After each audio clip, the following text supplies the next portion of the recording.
You ever think about how something as simple as light could have a secret identity? For centuries, scientists thought they had light all figured out. But then a really simple experiment, just involving a piece of metal and a beam of light, uncovered a puzzle that just completely stumped them. And it kicked off a revolution that would reshape how we see reality itself. This is the story of the photoelectric effect. So, it all starts with this thing, a classic piece of lab gear called an electroscope. All it does is tell you if something has an electric charge. You see, when we give it a negative charge, basically we load it up with extra electrons, that little gold leaf pushes away from the rod and stands out, just like you see here. Simple. Okay, now here's where it gets weird. If we take a pretty dim ultraviolet lamp and shine it on that metal plate, boom, the leaf instantly drops. The charge is just gone. But if we take a super bright, really intense desk lamp, which is obviously blasting out way more energy, and we shine that on the plate, absolutely nothing happens. The leaf doesn't move an inch. Now you see the problem, right? This was a total head scratcher for physicists. It made zero sense. Why would a weak, purplish UV light work when a powerful, bright white light did nothing? This went against everything they thought they knew about light. To really get why this was such a shock to the system, we need to take a quick look at what everyone used to believe about light, the old classical theory. For more than 100 years, everybody agreed light is a wave. Just picture a wave in the ocean, right? A bigger, more powerful wave carries more energy. It hits the beach harder. So it seemed obvious that a brighter light, which is just a more intense light wave, should have more energy. It seems logical. Well, turns out that logical idea makes predictions that are just flat out wrong. The wave theory said a brighter light should knock electrons out with more energy, but in reality, brightness doesn't change their energy at all. The theory also suggested that a dim light could just, slowly pour energy into an electron until it finally had enough to pop out. But that's not what happens either. It's either instant or it's nothing. The wave theory was completely broken. So this massive puzzle needed a totally new way of thinking, a really radical idea. And the person who came up with it wasn't some famous professor. It was a young guy working at a patent office named Albert Einstein. And here's a great piece of trivia for you. We all know him for relativity, E=mc², but it was this work that won him the Nobel Prize. Einstein basically said, hey, what if we're thinking about light all wrong? What if it's not a continuous wave? What if it's actually delivered in tiny little packets of energy? He called these packets photons. And here is the absolute genius of the idea. A photon's energy has nothing to do with brightness. It's all about its frequency, which is what our eyes see as color. A UV photon is one high energy packet. A visible light photon is a lower energy packet. A brighter light just means you're getting hit by more photons every second, not more powerful ones. Now, let's think about the metal itself. The electrons in there are kind of stuck, right? You can picture them being in an energy well. To get one out, you have to hit it with enough energy to climb out of that well. This minimum amount of energy needed to escape is called the work function, and it's different for every metal. And right there, that is the solution to the whole mystery. If a single photon smacks into an electron but doesn't have enough energy to pay the exit fee, the work function, then the electron is stuck. Nothing happens. And since a photon's energy is tied to its frequency, that means there's a minimum frequency, a threshold frequency that will work. Anything below that frequency, and it doesn't matter how many billions of photons you throw at it, none of them has the individual punch to knock an electron out. This graph just shows it perfectly. As you crank up the frequency of the light, absolutely nothing happens until you hit that threshold, that F0. The moment you cross that line, electrons start popping out. And the more you increase the frequency past that point, the more kinetic energy they have.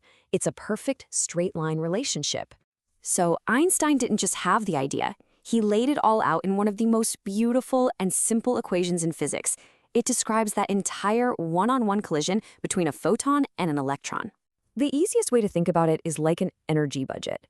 The photon comes in with a certain amount of energy. A chunk of that is immediately spent as the escape energy, which is the work function. And whatever's left over, that becomes the electron's motion energy, its kinetic energy, as it flies off. And here's the formal version. HF is the total energy of the incoming photon. H is just a fundamental number of the universe, Planck's constant, and F is the frequency. That energy gets split between phi, the work function, and Ke max, the maximum kinetic energy of the electron. It's a perfect accounting of where all the energy goes. Okay, so the best thing about a great equation is that you can actually use it to predict things. So let's get our hands dirty and see how this works with a real example. All right, let's take the metal platinum. We know its work function is a specific value, 9.0 times 10 to the minus 19 joules. So we're going to figure out two things. First, what's the absolute minimum light frequency that can kick an electron out? And second, if we hit it with an even higher frequency light, how much energy will that electron have as it flies away? Okay, so to find that threshold frequency, all we have to do is set the photon's energy equal to the work function. We rearrange the formula a bit, plug in the numbers for platinum and Planck's constant, and we get an answer of about 1.4 times 10 to the 15 hertz. And that frequency, by the way, is way up in the ultraviolet part of the spectrum. Now for the second part. This time, we're using light with a frequency above the threshold. So we use the full equation. We calculate the total energy of the incoming photon, then we subtract that work function, phi. And the leftover amount, 4.0 times 10 to the minus 19 joules, that's the kinetic energy the electron gets to keep. All right, that was pretty straightforward, right? Let's run through a couple more quick problems just to really see how flexible this whole idea is.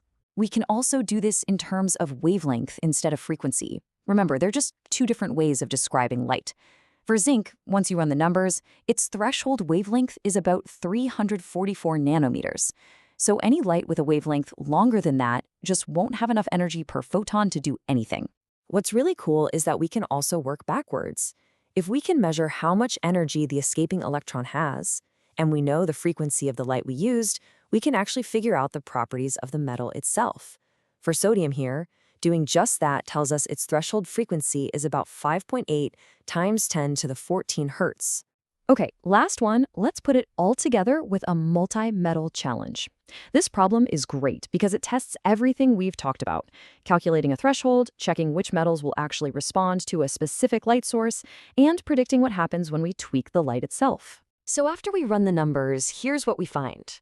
For part A, we get platinum's threshold frequency, which we already saw is quite high. Then for part B, we figure out the threshold wavelength for each metal. It turns out, for the light we're using, platinum won't emit anything at all. Its standards are too high.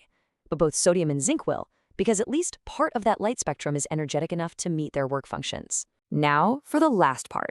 This really gets to the heart of it.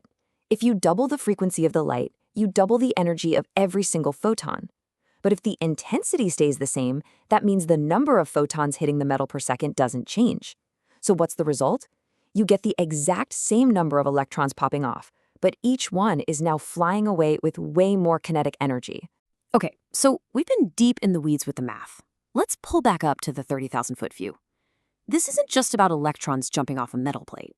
This one simple observation, and its totally wild explanation, completely changed how we look at the universe. Really, the big takeaway here is that the photoelectric effect forced physicists to accept that light has a split personality. It was the first solid proof that light, which we knew for a fact behaved like a wave, could also, somehow, act like a stream of particles. And this bizarre idea, wave-particle duality, became one of the cornerstones of quantum mechanics. And of course, this incredible discovery immediately opened the door to an even deeper, even more mind-bending question. If something we always thought of as a wave can act like a particle, could the opposite be true? Could things we think of as particles, like electrons, sometimes act like waves? And chasing the answer to that question? Well, that would lead physics into some even stranger places and change everything all over again.